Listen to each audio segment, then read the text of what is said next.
नमस्कार, मैं डॉक्टर निर्मला, आपका मेरे YouTube चैनल में बहुत बहुत स्वागत है।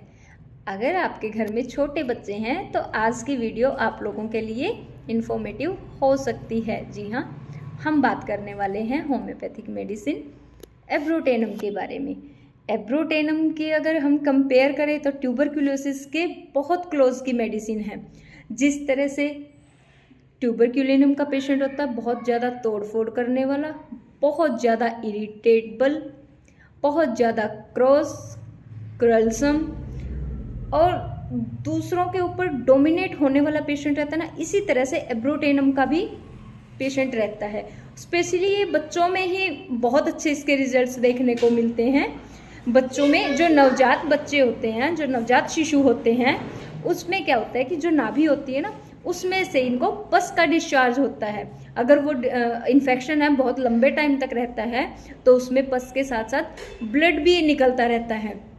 इसके अगर फिजिकल मेकअप की बात की जाए, बहुत अच्छा खाना खाने के बावजूद भी, अच्छी डाइट होने के बाद भी ये पेशेंट बिल्कुल कमज़ोर रहेगा, डलनेस रहेगी, अपनी उम्र से ज़्यादा ही दिखेगा ये। और इसका जो सिर है ना, इसको इतना भारी लगता है कि इसकी गर्दन सपोर्ट ही नहीं कर पाती है, बिल्कुल वीकनेस में रहती है। जैसे एथ्यूजा साइनेपियम का बेबी रहता है ना, कि अपने सिर को ही नहीं होल्ड कर पाता, उसको होल्ड करने की हमें सपोर्ट देना पड़ता है उसके सिर को।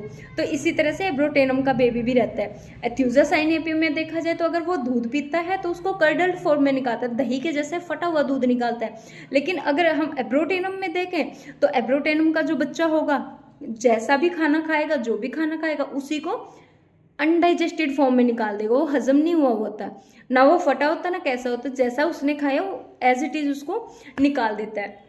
और इसको अगर कॉन्स्टिपेशन कई दिन तक लगातार रहता है तो उसके बाद इसको डायरिया भी लगातार रहेगा। अगर डायरिया लगातार रहता है तो इसको कॉन्स्टिपेशन भी लगातार रहेगा। मतलब इसके कंप्लेंट्स जो हैं वो अल्टरनेट रहती है।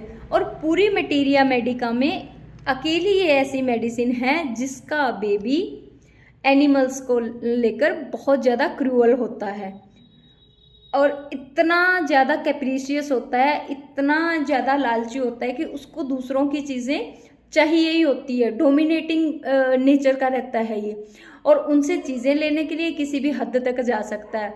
उनको मारना, काटना, उनकी चीज़ें तोड़ना, तो और बहुत जिद्दी रहता है। और जिद्दी भी कैसा रहता है, हमें पता है कि बच्चों को नहीं पता होता कि किस चीज़ की जिद करनी है, किसकी नहीं।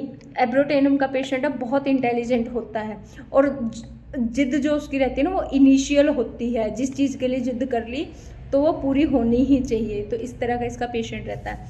अगर आपको लगता है कि ये वीडियो आपके लोगों के लिए इन्फॉर्मेटिव है तो प्लीज़ लाइक करें, शेयर करें और जुड़े रहें हमारी अगली वीडियो आने तक। नमस्कार।